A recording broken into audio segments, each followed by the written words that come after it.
రండి ప్రార్థన చేసుకుందాం. పరమ తండ్రి అయిన దేవా, యేసుక్రీస్తు ప్రభువా, మా ప్రియరక్షక, ఈ యొక్క రాత్రికాల సమయంలో మమ్మల్ని అందరినీ ఖమ్మం చేర్చి ఇంటింటి సువార్త ప్రకటించవచ్చు. ఈ రీతిగా క్రిస్మస్ సువార్త బహిరంగంగా నీ నామంలో ప్రకటించబడులాగున నర్సయ్య గారి కుటుంబాన్ని వేదికగా మీరు మార్చుకున్నారు. మీకు స్తోత్రం. సిద్ధపరిచిన ఇంటి వారిని బట్టి, పాల్గొన్న బిడ్డలందరిని బట్టి మీకు వందనాలు నాయన. వాక్యం వినుచు ఉండగా వినగలే చెవి, గ్రహించగల మనస్సు, అనుసరించి నడుచుకునే జీవితం మాలో ప్రతి ఒక్కరికి మీరు అనుగ్రహించి ఈ యొక్క వాక్యము ద్వారా అనేకులు రక్షించబడులాగున నీ ఆత్మకార్యము జరిగించమని ప్రభువును ప్రియరక్షకుడైన యేసు నామమున ఈ వాక్యోపదేశం ప్రారంభిస్తున్నాము తండ్రి. ఆమేన్, ఆమేన్. మత్తయి సువార్త 1వ అధ్యాయము 18వ వచనము నుంచి మనం గమనిస్తే యేసుక్రీస్తు ప్రభు యొక్క జనన విధానాన్ని గురించి అక్కడ రాయబడి ఉంది కదండి. ఆయన ఏ రీతిగా ఆ జనన విధానం, ఆ యొక్క ప్రాసెస్ ఎలా జరిగింది, అసలు ఈ లోకంలో ఎంతోమంది పుడుతూ ఉన్నారు. మరి పుట్టిన వారిలో మెస్సయా ఎవరు, పుట్టిన వారిలో రక్షకుడు ఎవరు? గొప్ప గొప్ప ప్రముఖులు పుట్టారు. ఎందుకంటే పుట్టగానే ఆ వ్యక్తి ఎలాంటి వాడో పుట్టగానే అర్థం కాదు కదండి. ఒక సూచన ఏదైనా ఉంటే బాగుంటుంది అని ప్రజలు వెతికారు. ఎందుకంటే రోజుకు ఎంతోమంది పుడుతూ ఉంటారు, ఎంతోమందికి పోతూ ఉంటారు. పుట్టినవాడు గిట్టక మానదు అన్న నానుడి ప్రకారం భూమి మీద పుట్టగానే ఆ వ్యక్తి ఎలాంటి వాడు అనేది ఎవరు కూడా ఊహించలేరు. పెరిగి పెద్దవాడై మరి సమాజానికి మేలుకరమైన వాడుగా ఎదిగేంత వరకు, వారు చేసిన ఏదో ఒక గొప్ప కార్యం మనం చూసేంత వరకు కూడా ఆ వ్యక్తి ఎలాంటి వాడో మనకు తెలియదు. మరి ఎంతోమంది పుడుతున్నారుగా ప్రపంచవ్యాప్తంగా, కేవలం దేశవ్యాప్తంగా కాదు, ప్రపంచవ్యాప్తంగా నానా భాషలు ఉన్నాయి, నానా మతాలు ఉన్నాయి, నానా జాతులు ఉన్నాయి. నానావిధ దేశాల్లో అనేకులు పుడుతూ ఉన్నారు కదా. మరి పుట్టిన వారిలో మానవ రక్షణ కోసం, మానవ పాపముల విమోచన కోసం పుట్టినవాడు ఇతనే అని మేము ఎలా తెలుసుకోవాలి అని అనేక మంది ఋషులు, అనేక మంది భక్తులు దేవుని ప్రార్థించగా దేవుడు తన ప్రవక్తల ద్వారా వారొక సూచన ఇచ్చాడు. పుట్టిన వాడిని మీరు ఎలా గుర్తుపట్టాలో నేను దానికి ఒక సూచన ఇస్తాను. ఏంటా సూచన?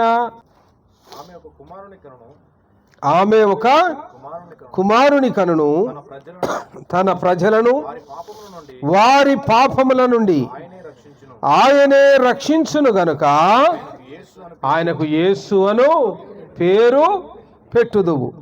ఇక్కడ ఆయనకు కుమారునిగా అంటాడు. ఆ కుమారుడు ప్రజలను వారి పాపాల నుంచి రక్షిస్తాడు. కానీ నామకరణం ఎప్పుడు జరుగుద్దండి? పుట్టిన కొన్ని రోజులకే పెడతారు. కానీ ఆయన ప్రజల పాపాల నుంచి రక్షించడానికి ఎంత సమయం పట్టింది? 33.5 సంవత్సరాల కాలము పట్టింది. మరి పుట్టినోడే యేసయ్య అని ఎట్లా తెలుస్తుంది? ఇప్పుడు ప్రశ్న అది కదా.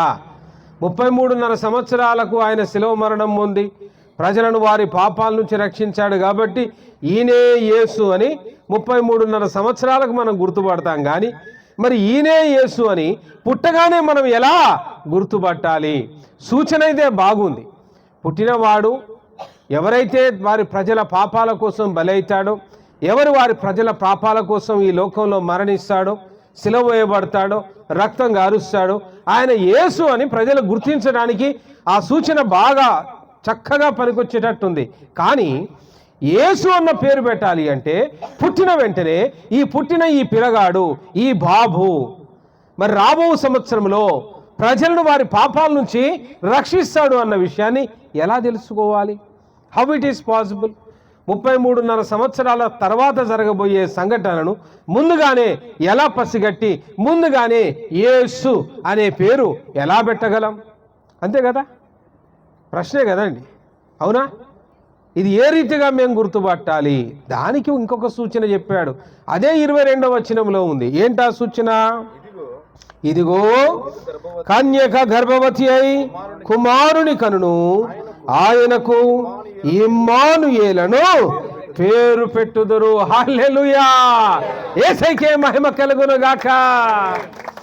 అంటే ఏ వ్యక్తి అయితే యేసు అని నేను పేరు పెట్టమన్నానో ఆ యేసు అన్న పేరు ఎవరికి పెట్టాలి అనే విషయానికి కూడా ఇంకొక సూచన ఉన్నది.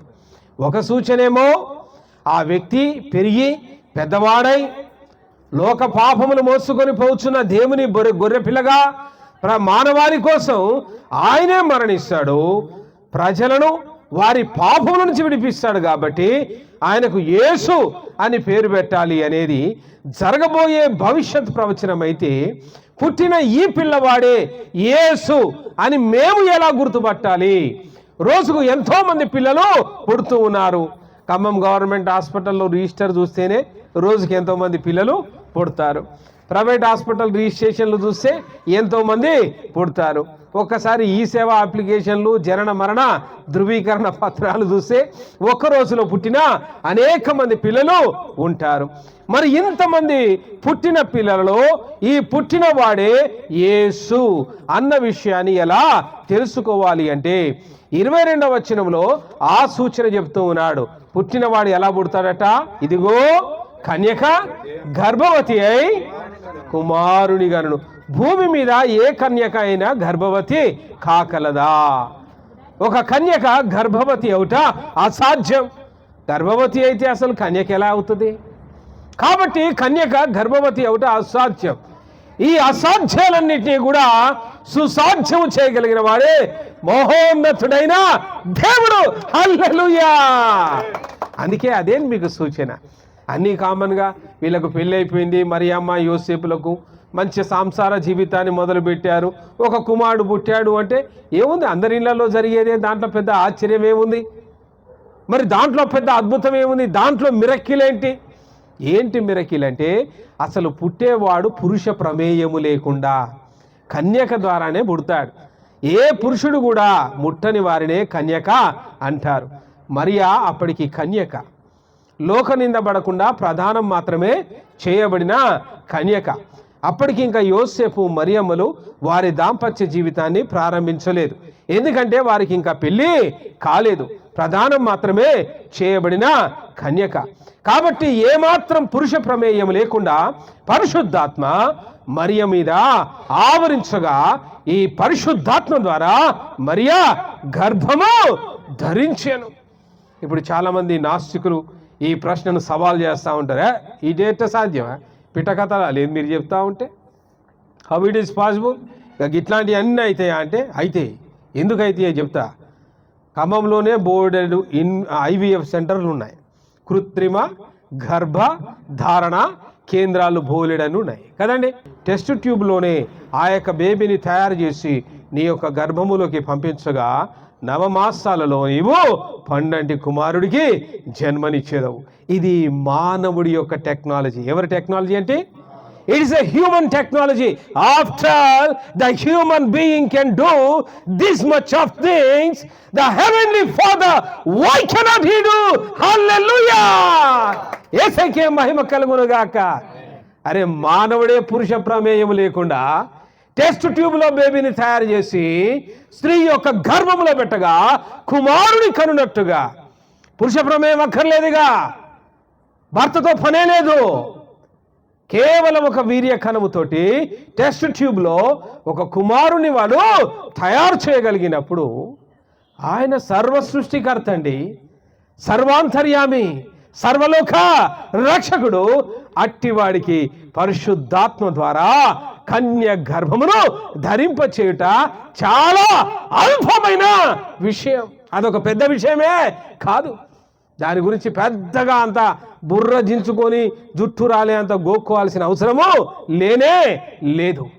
దేవునికి చాలా చిన్న విషయం, అది చాలా అల్పమైన విషయం. కాబట్టి దేవుని శక్తి ముందు మానవుడు చాలా చిన్నవాడు, మానవుడి జ్ఞానము చాలా అల్పమైనది. కాబట్టి ఆయన ఒక సూచన చెప్తూ ఉన్నాడు. ఏంటా సూచన అంటే ఈ లోకంలో పురుష ప్రమేయం లేకుండా ఒక కన్యక గర్భము ధరిస్తుంది, 9 మాసాలు మోస్తుంది, ఒక కుమారుని గంటది. ఆ కుమారుడి పొత్తి గుడలతో చుట్టబడి తొట్టిలో పరుండబెట్టబడి ఉంటాడు. అది మీకు ఆనవాలు, అదే మీకు ఆనవాలు. కాబట్టి క్రీస్తునందు ప్రియులారా, ఈయనే యేసు అని అలా గుర్తుపట్టారు.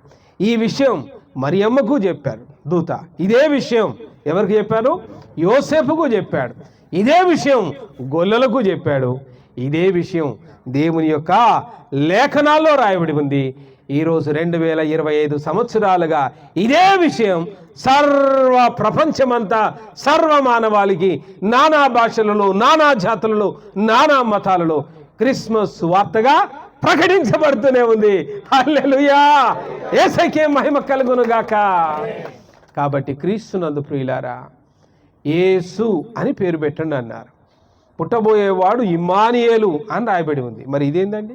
ఆడేమో ఇమ్మానుయేలు అని రాశాడు కదా. ఎక్కడ రాశాడు చెప్పండి? అది ఏ ప్రవక్త చెప్పాడు చెప్పండి? యెషయా ప్రవక్త 7వ అధ్యాయము 14వ వచనములో, కాబట్టి ప్రభు తానే ఒక సూచన మీకు చూపును, ఆలకించుడి, కన్యక గర్భవతి అయి కుమారుని కని అతనికి ఇమ్మానుయేలని పేరు పెట్టెదరు.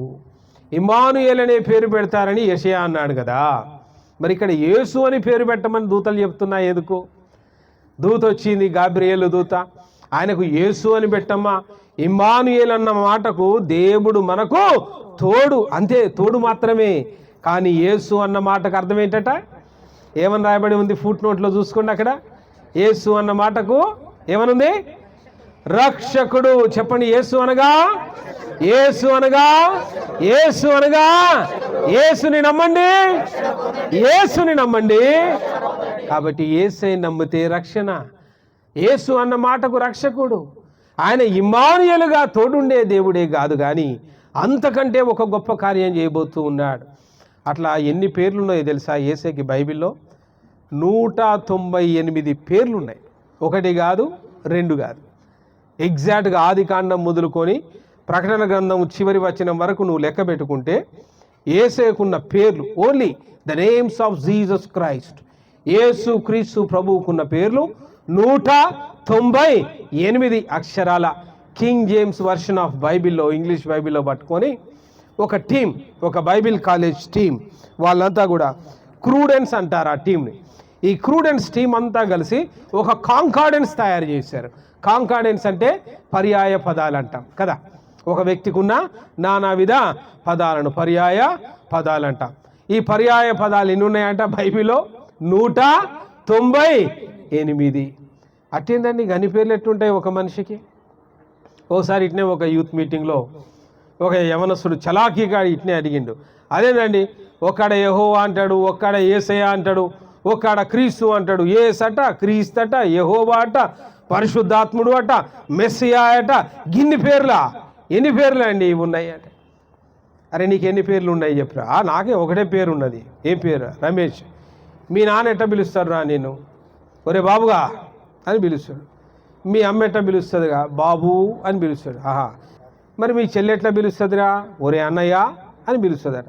మీ దోస్తులు ఎట్లా పిలుస్తారా? ఒరే పాలబుగ్గల రమ్మిగా అని పిలుస్తారట వాడిని. అంటే వాడికి ఒక ముద్దు పేరు పెట్టుకున్నారు. అంటే నీకెన్ని అయినాయిరా పేర్లు? ఇప్పటికే నీకే ఒక 5 అయినాయి. మామూలు రమేష్వి ఎన్ని పేర్లతో పిలిచారు? ఆధార్ కార్డులో నీ పేరు ఇంకో రకంగా ఉంటుంది, ఫుల్ నేమ్ ఇంటి పేరుతో సహా. అదే పేరు స్కూల్ రిజిస్టర్లో రావాల్సిందే.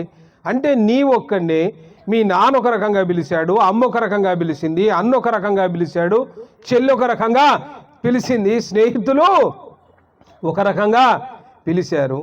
నీకే 5 పేర్లు ఉన్నప్పుడు ఆయన ఎవరండి? ఆయన సర్వోన్నతుడు, సర్వశక్తిమంతుడు, సర్వాంతర్యామి, ఆది ఆయనే, అంతము ఆయనే.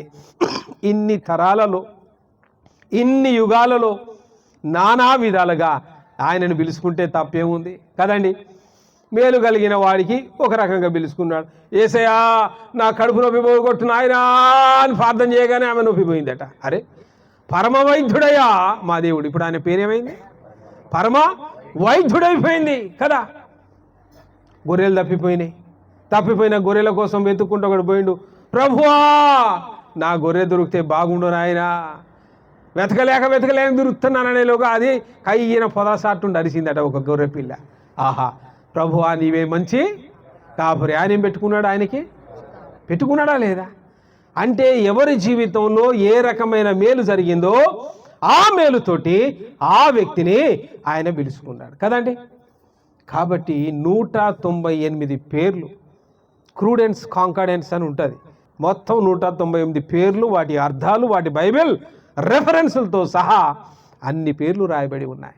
అంతెందుకండి, బైబిల్ గ్రంథంలో ఆయనను గురించి సువార్త రాశారు కదా ఒక 4 వ్యక్తులు. ఎవరా 4? మత్తయి, మార్కు, లూకా, యోహాన్. 4 రకాలుగా పిలిచారు. కేవలం యేసు క్రీస్తు అని సంబోధిస్తూ, యేసు అని సంబోధిస్తూ, క్రీస్తు అని సంబోధిస్తూ, ప్రభు అని సంబోధిస్తూ వాళ్ళు రాసిన సువార్తలలో ఆయనను మనుష్య కుమారుడు అని సంబోధిస్తూ రాశారు కదా. ఉందా లేదా? లోక పాపమును మోసుకొని పోచున్నా దేవుని గొర్రెపిల్ల అని బాప్తిస్మం ఇచ్చు యోహాను ఆయనను పరిచయం చేస్తూ ఉన్నారు. ఒక దగ్గర నేనే జీవాహారము అని యేసు ప్రభు తనను తానే జీవాహారం అనే పేరుతో ప్రకటించుకున్నాడు. మరి ఒక దగ్గర నేనే జీవ జలము అని తన పేరును ఆయన ప్రకటించుకున్నాడు. మరొక దగ్గర నేను మార్గం అన్నాడు కదండి, నేను సత్యం అన్నాడు. మరొక దగ్గర నేను జీవం అన్నాడు. ఆయన యొక్క శిష్యులు సువార్త రాసిన వాళ్ళు 4 రకాలుగా ఆయన యొక్క పేర్లను ప్రస్తావిస్తూ ముందుకు పోయారు. ప్రకటన గ్రంథంలోకి వెళ్తే మరి యోహాను యేసుక్రీస్తు ప్రభువుని బట్టి వర్ణిస్తూ అక్కడ ఇంకొన్ని పేర్లు ఆయనకు రాశాడు కదా. ఆల్ఫా, దేవుని పేరు ఏంటట? ఆల్ఫా, ఓమేగా అంటే ఆది ఆయనే, అంతము. ఆల్ఫా అన్న ఆయనే, ఒమేగా అన్న ఆయనే. ఏ పేర్లు అన్నా పిలుచుకోను, ఏ పేరులో అన్నా పిలుచుకో, అర్థమైందా? ఆ పేరులో ఆయన ప్రత్యక్షమవుతాడు, తప్పకుండా ప్రత్యక్షమవుతాడు. కాబట్టి మరి ఆ యేసయ్యకి ఇన్ని పేర్లు ఏంది, కన్ఫ్యూజ్ కావద్దు. యెహోవా అని అంటారు కదా, యేసు అంటారు, క్రీస్తు అంటారు, ప్రభు అంటారు, మెస్సయ అంటారు, పరిశుద్ధాత్ముడు అంటారు, ఎన్నో అంటారు. భాషలు మారిన కొద్దీ కూడా పేర్లు మారుతాయి. అదేంటండి, భాష మారితే కూడా పేరు మారుతుందా? కొన్ని పేర్లు మారుతాయి, అన్ని మారవు కానీ కదా. ఇప్పుడు లిపి కనుక్కున్న తర్వాత, భాషల యొక్క కంకార్డెన్స్ ఫిక్స్ అయిన తర్వాత, నౌన్ అనే దాన్ని, పేరును ఏ భాషలోనైనా అదే విధంగా రాయమన్న రూల్ పెట్టుకున్నారు. ఈ రూల్స్ అన్ని ఎప్పుడు వచ్చాయి? 19th century, 20th century. కానీ యేసుక్రీస్తు ప్రభు వారి చరిత్ర ఎప్పటిది? It is at the first century. అప్పుడు భాషను బట్టి మరి భావాలు మారకూడదు అన్న రూలు లేదు. కాబట్టి పేర్లు కూడా ఒక్కొక్క భాషలో వాటి యొక్క పేర్లు కూడా మారుతూ వచ్చాయి. బైబిల్లో చాలా పేర్లు, బైబిల్లో ఉన్న మాటలన్నీ కూడా క్రీస్తు పూర్వం రాయబడ్డ అనేక మాటలు. కాబట్టి ఇంగ్లీష్ బైబిల్లోకి వస్తే వాటి పేర్లు ఇంకొక రకంగా ఉంటాయి, హిందీ బైబిల్లోకి వస్తే వాటి పేర్లు ఇంకొక రకంగా ఉంటాయి. కాబట్టి పేర్లు మారుతూ ఉంటాయి ప్రియులారా. ఎన్ని పేర్లు మారినా కూడా ఆ పేర్ల వెనకాలన్నదంతా కూడా ఒకే ఒక్క దేవుడు, ఆయనే మనము సేవించే ప్రభువైన యేసు క్రీస్తు. హల్లెలూయా. అందుకే ప్రకటన గ్రంథములో ఆయనను యూదా గోత్రపు సింహమని పరిచయం చేస్తాడు, రాజుల రాజు అంటాడు కదండి. ఆయన ఇంకెట్లా పరిచయం చేస్తాడు? రానయ్యున్నా దేవుడు, మేఘారూఢుడయ్యున్నా దేవుడు, సైన్యములకు అధిపతి అయిన దేవుడు. అంతేకాదు ప్రకటన గ్రంథంలో మరొక చోట్లయితే ఆయన ఉదయించు నక్షత్రం, he is a morning star, ఆయనే ఉదయించే నక్షత్రం. సువార్తికులు ఒక రకంగా ఆయన పేర్లను రాశారు. ప్రకటన గ్రంథంలో మరి యోహాను ఆయనను గురించి మరికొన్ని రకాలుగా పేర్లు రాశారు. ప్రవక్తల గ్రంథాల్లో ఇప్పుడే చదివావు కదా, 7వ అధ్యాయం యెషయా గ్రంథం 14వ వచనంలో ఆయన పేరేమనుంది? ఇమ్మానుయేలు. ఇమ్మానుయేలు అన్న మాటకు భాషాంతరమున దేవుడు మనకు తోడని అర్థము. మరి కొంతమంది ప్రవక్తలైతే ఆయనను మెస్సియా అని రాశారు, రాబోయే విమోచకుడు, రాబోయే దేవుడు, రాబోయే రక్షకుడు, మెస్సియా అని రాశాడు కదండి. కొన్ని చోట్ల షిలోహు అని కూడా ఆయన గురించి ప్రవక్తలు ప్రవచన గ్రంథాల్లో ఆయన పేర్లను రాశాడు. అంతేకాకుండా ఆయన యొక్క స్వభావాన్ని వర్ణించుకుంటూ కూడా ఆయన గొప్ప దేవుడు అని కూడా రాయబడి ఉంది కదా. శక్తిగల దేవుడు అని రాయబడి ఉంది, పరమ వైద్యుడు అని రాయబడి ఉంది కదండి, మృత్యుంజయుడు అని కూడా రాయబడి ఉంది, పునరుత్థానుడైన దేవుడు అని కూడా రాయబడి ఉంది. ఆయనే నా కోట, దావీదు మహారాజు రాసుకుంటాడుగా, ఆ దేవుడే నా కోట, నా కొండ, నా ఆశ్రయ దుర్గము, నా రక్షణ శృంగం. ఎన్నున్నాయి అట్లాంటి పేర్లు, లెక్క పెడితే ఎన్ని దొరుకుతాయట? 198 లెక్క పెట్టారు. ఒక బృందం, ఒక మంచి బైబిల్ కాలేజ్ స్టూడెంట్లు ఒక పని కట్టుకున్నారు. వాళ్ళ ప్రొఫెసర్ని అడిగారు ఎన్ని పేర్లు ఉన్నాయంటే, వాళ్ళ ప్రొఫెసరు ఓసారి లెక్కేయండిరా పని అయిపోద్ది, ఎలాగో 3 సంవత్సరాలు చదువుకోవాలిగా థియాలజీ స్టడీస్, ఈ 3 సంవత్సరాల్లో రోజు కాసేపు టైం తీసుకొని మరి ఎన్ని పేర్లు దేవునికి ఇవ్వబడ్డాయో లెక్కేయండి అని వాళ్ళు లెక్కేసి దాన్ని బుక్ కూడా చేశారు. దాన్ని కురుడెన్స్ కాంకాడెన్స్ అంటారు ఆ బుక్ పేరు. ఆ బుక్లో పర్టికులర్గా రెఫరెన్స్ సహా దొరుకుద్ది, ఆ పేరు, దాని రెఫరెన్సు, దాని యొక్క అర్థము అంత చక్కగా. కాబట్టి యేసు అని పేరు పెట్టమన్నాడు. యేసు అన్న మాటకు అర్థం ఏంటండి? యేసు అన్న మాటకు అర్థం ఏంటి చెప్పండి? రక్షకుడు. రక్షకుడు మన కోసం వచ్చాడు. అందుకే యేసే నమ్ముకుంటే మనకేం దొరుకుద్ది? రక్షణ దొరుకుద్ది. యేసు అని పేరు పెట్టారు. మరి అన్నట్టే పేరు పెట్టారా? పేరు పెట్టారా లేదా? 25వ తారీఖు ఆయన పుట్టిన తర్వాత సరిగ్గా 8 రోజులకి, కరెక్ట్గా 8 రోజులకు అక్కడ ఏం చేయాలి అంటే, యూదయ ఆచార ప్రకారము మగ శిశువులను తీసుకెళ్ళి దేవాలయంలో సున్నతి చేయించి ప్రతిష్ఠించి నామకరణము చేయవలెను కదా. కరెక్ట్గా 8వ రోజు బాలయేసుని యోసేపు మరియమ్మలు తల్లిదండ్రులుగా తీసుకొని వెళ్ళారు. కరెక్ట్గా ఆ యొక్క దేవాలయంలో ఎవరి చేతిలో పెట్టారు చెప్పండి? ఈయన తీసుకుపోయి, బాలయేసుని తీసుకుపోయి ఏ యాజకుని చేతిలో పెట్టారు? సిమియోను అనే వృద్ధ యాజకుడు, సిమియోను యాజకుని చేతిలో పెట్టారు. అయా ఇట్లా మాకు దేవుని యొక్క దూత దర్శనం అందు కనిపించి పుట్టిన కుమారుడు అనేలుగా సిమియోను ఇలా ఆ బాలయేసుని చూసి ఏమని పలుకుతున్నాడు? నాథా కదా. ఏమని? నా యొక్క జన్మ ధన్యమైంది, రక్షకుని నేను కనులారా చూచి తిని, ఇక హాయిగా నా ప్రాణము నెమ్మదిగా తీసుకొనుము, దేవుని యొద్దకు నేను నెమ్మదిగా. ఎంత అదృష్టం నాయన, నీకే నా పేరు, నీ పేరు పెట్టే ఈ గొప్ప భాగ్యం నాకే నీవు అనుగ్రహించావా అని ఆ వృద్ధ యాజకుడు సిమియోను అనే యాజకుడు యేసు ప్రభువునకు నామకరణం చేశాడు. యేసు అనే నామకరణాన్ని చేశాడు. ఇది చరిత్రలో లిఖించబడ్డది. కొద్దిమంది అనే డౌట్ ఏంటంటే, బైబిల్ క్రైస్తవుల బుక్ కదా, బైబిల్ క్రైస్తవుల బుక్ కాబట్టి యేసయ్య గురించి బైబిల్లో రాయబడి ఉంటుంది, పెద్ద దాంట్లో ఉంది. కానీ యేసయ్య కేవలం బైబిల్కు సంబంధించిన వ్యక్తి కాదండి. యేసు క్రీస్తు ప్రభు చరిత్రకు సంబంధించిన వ్యక్తి. యేసు క్రీస్తు ప్రభుతోటే చరిత్ర 2 భాగాలుగా విభజించబడినది. యేసు క్రీస్తు ప్రభు యొక్క జీవితాన్ని సెంటర్ పాయింట్ గా చేసుకొని క్రీస్తు పూర్వమనియు క్రీస్తు శకమనియు ఆయన చరిత్రకు శక పురుషుడుగా వెలిసిన వాడు. హల్లెలూయా. కాబట్టి యేసు ప్రభు పుట్టుక సత్యం, యేసు ప్రభు యొక్క జీవితం సత్యం, యేసు ప్రభు మానవాళి కోసం కార్చిన రక్తము సత్యం, యేసు ప్రభు మానవాళి పాపము కోసం లోక పాపమును మోసుకొని పోయే దేవుని గొర్రె పిల్లగా ఈ లోకములో మన కోసం మరణించింది సత్యం. ఆ మాటను నమ్మిన వాడు రక్షించబడతానే గాని వాడికి శిక్ష విధించబడదు. యేసు ప్రభు లోకమును రక్షించడానికి వచ్చిన దేవుడు, శిక్షించడానికి వచ్చిన దేవుడు కాదు, నాశనము చేయడానికి వచ్చిన దేవుడు కాదు. ఈ లోకంలో మనుషులు చెడ్డవారైతే వారిని శిక్షించాలనే చూస్తారు, కానీ చెడ్డవారిని సైతం ప్రేమించిన దేవుడు, వ్యభిచారులను రక్షించిన దేవుడు.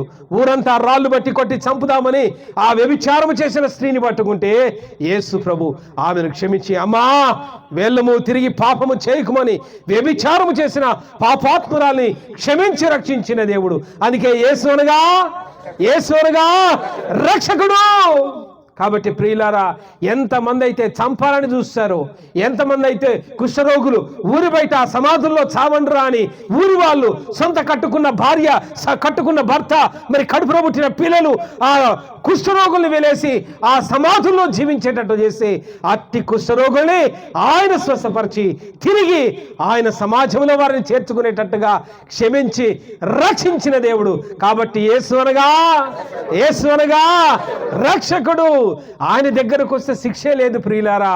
ఎంత ఘోర పాపి అయినా శిలువలో మరణించు ఉండగా ఆఖరి క్షణం, ఆఖరి ఘడియలు, ఆఖరి నిమిషాలు ఆ కుడివైపున దొంగ, ఎడం వైపున దొంగ, ఇద్దరు కూడా యేసు క్రీస్తుతో పాటు శిలువ వేయబడ్డప్పుడు దానిలో ఒక దొంగ యేసు క్రీస్తు ప్రభుని చూసి ఆయన నిజముగా లోక రక్షకుడు, ప్రభువా నీవు నీ లోకమునకు వెళ్ళినప్పుడు నన్ను జ్ఞాపకం చేసుకుంటావా అని చివరిసారి మరణము యొక్క అంచులలో ఆయన పశ్చాత్తాపడి మారు మనసు పొందగా యేసయ్య ఆయనను క్షమించి నేడే నీవు నాతో పరదేశంలో ముందువు అని ఆయన రక్షించిన దేవుడు. కాబట్టి యేసు అనగా హల్లెలూయా, యేసుకే మహిమ కలుగును గాక. అట్టి రక్షకుని జన్మదినం ఈ క్రిస్మస్. యేసయ్య కేవలం బైబిల్లోని వ్యక్తి కాదండి, బైబిల్ కాని అనేక మతాల్లో కూడా ఆయనను గురించి రాయబడ్డది. యేసు అనే పేరు కాకుండా అనేక నామాలు ఆయనకు ఉన్నాయి, అనేక పేర్లు ఉన్నాయి. నానావిధ గ్రంథాలలో నానావిధ పేర్లతో పాత నిబంధన ధర్మశాస్త్రంలోనే యేసు అన్న పేరు ఆయనకు పెట్టబడలేదు కదండి. ఇమ్మానుయేలు అని పేరు పెట్టమని రాయబడి ఉంది. అలాగే ప్రపంచంలోని అనేక మత గ్రంథాలలో, చరిత్ర గ్రంథాలలో ఆయనను గురించిన ప్రస్తావన ఉంది. ఆయన పుట్టుకుంది, ఆయన మరణం ఉంది, ఆయన పునరుత్థానం ఉన్నది, ఆయన దేవుడన్న సత్యం దాంట్లోనే దాగి ఉంది. దానిని వెతికి పట్టినవాడు నిజముగా ధన్యుడు. హల్లెలూయా, హల్లెలూయా. కాబట్టి యేసు క్రీస్తు ప్రభు శకపురుషుడు. చరిత్రలో ఆయన యొక్క సత్యాలు మనకు దొరుకుతాయి, చరిత్రలో ఆయన మాటలు దొరుకుతాయి. ప్రపంచ చరిత్రలో ఫస్ట్ హిస్టారియన్, మొదటి శతాబ్దపు చరిత్రకారుడైన ఫ్లేవస్ జోసఫస్ అనే ఒక వ్యక్తి యేసుక్రీస్తు ప్రభు యొక్క సమకాలికుడు. ఆ సమయంలో ఆయన రాసిన చారిత్రక గ్రంథాలలో క్రీస్తును గురించిన వర్ణన ఉంది. ఆయన పుట్టుకున్నది అది బైబిల్ కాదు, చరిత్ర గ్రంథాలు. ఆయన పుట్టుకున్నది ఆయన గురించి ఎలా తెలిసింది అంటే, ప్రపంచ చరిత్రలో క్యాలెండర్ చేయాలి. ఒక్కొక్క దేశంలో ఒక క్యాలెండర్ ఉన్నది, ఒక్కొక్క రాజ్యంలో ఒక క్యాలెండర్ ఉన్నది. మనందరూ కలిసి ఒకే క్యాలెండర్ చేయాలని ఆనాటి ప్రపంచ చక్రవర్తులైన జూలియస్ సీజర్ క్రీస్తు పూర్వం 40వ సంవత్సరంలో, క్రీస్తు పుట్టడానికి ముందే 40వ సంవత్సరంలో జూలియస్ సీజర్ ఉండే. ఆయన తరువాత కైసర్ అగస్టస్ అంటాం ఆయనను ఇంగ్లీష్లో. ఆయన పేరు బైబిల్లో ప్రస్తావించబడ్డది. కైసరు అగుస్తు కాలంలోనే యేసయ్య పుట్టాడు. వాళ్ళ పేర్ల మీదనే క్యాలెండర్లో జూలై అని జూలియస్కి వచ్చింది, ఆగస్ట్ అనే పేరు ఆగస్టుకు వచ్చింది, అగస్టస్ అనే పేరు ఔగుస్తు అని ఉంటుంది. లూకా సువార్త 2వ అధ్యాయము ప్రారంభములోనే ఆయన పేరు కైసరు అగుస్తు కాలములో ఔగుస్తు అంటే ఇంగ్లీష్ బైబిల్లో సీజర్ అగస్టస్ అన్న పేరు రాయబడి ఉంటుంది అన్నమాట. అది ఎందుకంటే రోమన్లే క్యాలెండర్ను తయారు చేశారు. ఇప్పుడు మనం గ్రెగేరియన్ క్యాలెండర్ వాడుతున్నాం కదా. పోప్ గ్రిగరీ ఈ క్యాలెండర్ తయారు చేయడానికంటే ముందే వరల్డ్ క్యాలెండర్, ప్రపంచ క్యాలెండర్లను క్రీస్తు పూర్వం 40వ సంవత్సరంలో జూలియస్ సీజర్ అనేవాడు క్యాలెండర్ను తయారు చేశాడు. దాని పూర్తి వివరాలు మీకు కాస్మోస్లో వెన్స్డేస్ రిలీజ్ అవుతాయిగా, అలాంటి వాటిలలో మీకు వాటి పూర్తి వివరాలు దొరుకుతాయి. ఇది సువార్త కూడిక కాబట్టి ఆ సబ్జెక్ట్ అంతా మాట్లాడు, కానీ ఒక్క లైన్ మాత్రమే చెప్తాను.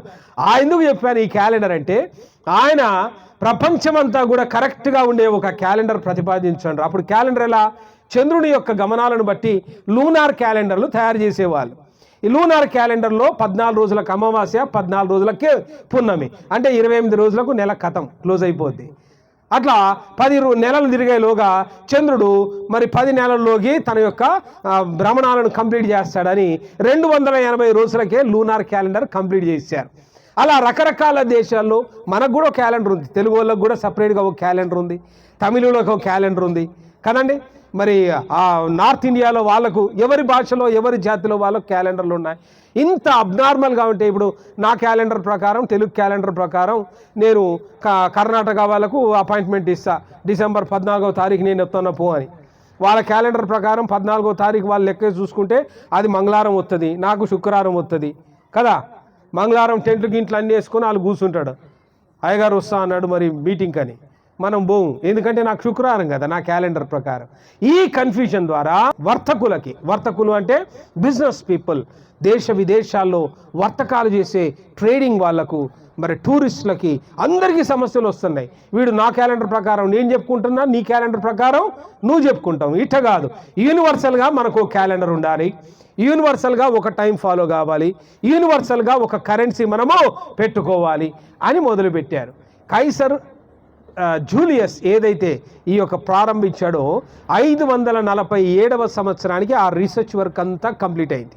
అంటే చంద్రమాన గమనాలను బట్టి లూనార్ క్యాలెండర్లు, కొద్దిమంది సూర్యుడిని వెంబడించేవారు, అంటే సోలార్ క్యాలెండర్ అనమాట. దాన్ని బట్టి ఇప్పుడు జపాన్ పోయినవంటే వాళ్ళు లూనార్ ఫాలో గారు, సూర్యుని ఫాలో అవుతారు. ఏంటి, భూమి సూర్యుడి చుట్టూ తిరుగుతుంది కదా, చంద్రుడు భూమి చుట్టూ తిరుగుతారు కదా, వీళ్ళు ఇది ఫాలో అవుతారు.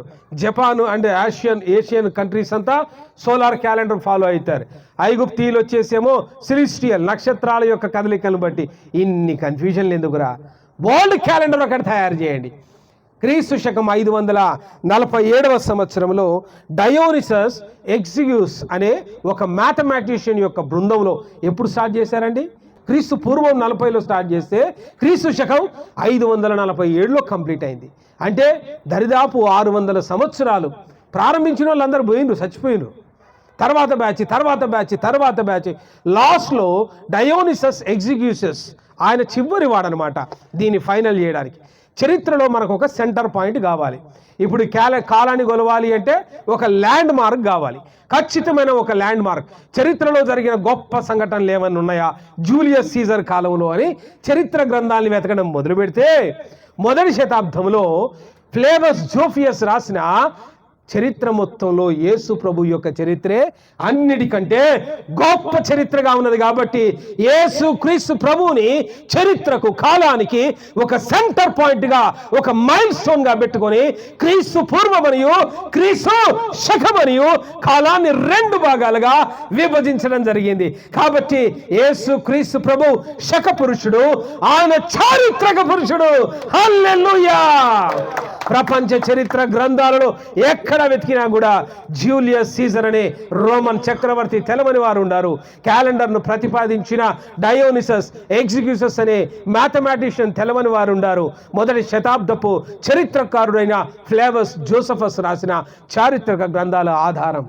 కాబట్టి యేసయ్య పేరే ఉందిరా నాయన, క్రైస్తవులు కదా బైబిల్లో రాసుకున్నారు అనే మాటలన్నిటికీ కూడా సమాధానం చెప్పే విధంగా చరిత్ర చెప్పే సాక్ష్యాలు. ఈరోజు ఆ యేసయ్య నీవు నమ్మితే ఆయన ఎలా వచ్చాడు మన మధ్యలోకి? రక్షకుడిగా వచ్చాడు, నిన్ను రక్షించడానికి సిద్ధంగా ఉన్నాడు. కాబట్టి లోక పాపములు మోసుకొని పోవచ్చున్న దేవుని గొర్రెపిల్ల ఎవరండి? ఎవరు? ప్రభువైన యేసు క్రీస్తే. యేసు అనగా యేసుని నమ్మండి, యేసుని నమ్మండి. రండి మోకరించి ప్రార్థన చేద్దాం. ఇట్టి క్రిస్మస్ సువార్త అనేకులకు ఆశీర్వాదకరంగాను రక్షణార్థంగాను ఉండినట్లుగా మనందరము మోకరించి ప్రార్థనతో సెలవు తీసుకుందాం.